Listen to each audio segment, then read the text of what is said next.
Howdy, I'm Michael from Thermaltake Australia, and welcome to our Valkyrie Pro Streamer System benchmarking video.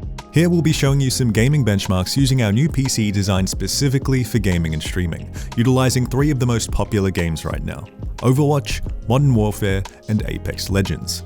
This is to give you an idea of what sorts of games you'll be able to run if you decide to pick up this beefy system for yourself. If you haven't already, be sure to check out our introductory look at the streamer system right here if you'd like to learn exactly what hardware we're working with. Now let's get into the benchmarks. First up, we're playing Overwatch. We are running this at 1440p on ultra settings but with RTX turned off. The average frame rate of Overwatch is 196.7 FPS. Next, we have Modern Warfare. We are also running this at 1440p with all settings on as high as they can go, but with RTX turned off. The average frame rate of Modern Warfare is 110.8 FPS.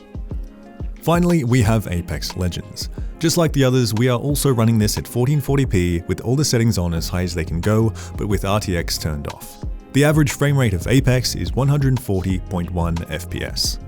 So there were the benchmarks for our Valkyrie Pro Streamer System build. Remember to like the video if you enjoyed it, and be sure to subscribe to our channel for some more funky content from us. Thanks for watching.